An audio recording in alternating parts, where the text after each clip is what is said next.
pădure la Peșteana, pe-o crenguță de tufan, frumușel mai cântă cucu, nu l-am auzit de un an. În pădure la Peșteana, pe-o crenguță de tufan, frumușel mai cântă cucu, nu l-am auzit de un an. Cucule, măi, glasul tău de l-aș avea, frățioare, la toată lumea aș cânta. Cucule, măi, glasul tău de l-aș avea, frățioare, la toată lumea aș cânta.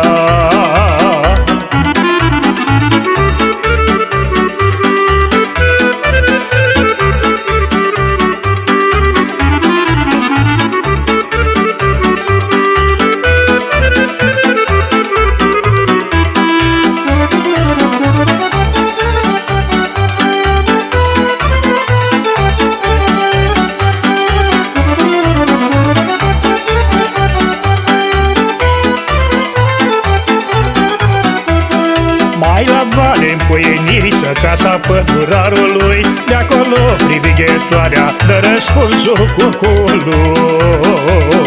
Mai la vale, în Poieniță, casa pădurarului, de acolo privighetoarea dă răspunsul cucului. Priveghează, eu-aș cânta, dar nu mai pot, cântă, soră, să răsune codrul tot. Priveghează, eu-aș cânta, dar nu mai pot, cântă, soră, să răsune codrul tot.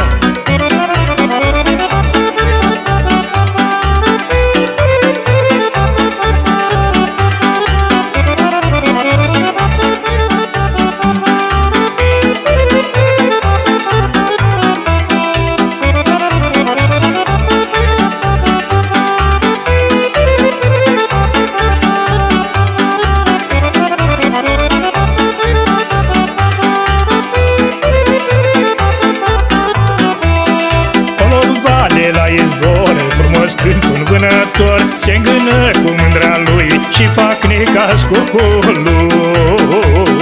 Colo-n vale la izvor, frumos cânt un vânător se îngână cu mândra lui și fac necaz cucului. Cocole, măi, glasul tău de l-aș avea, frățioare, la toată lumea aș cânta. Cocole, măi, glasul tău de l-aș avea, frățioare, la toată lumea aș cânta.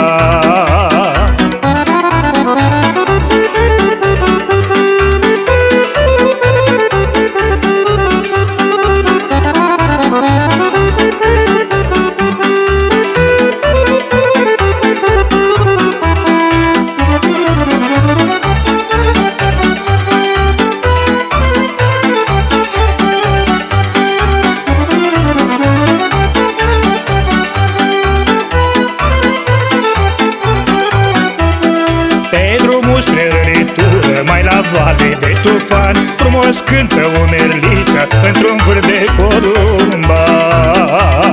Pe drumul spre răritură, mai la vale de tufan, frumos cântă o merliță într-un vârf de porumbar. Hai, merliță, vii și tu, nu te lăsa, sorioară, dragă mie, că știu cânta. Surioară, și-al meu cânte vreau să fie lume dragă pentru toți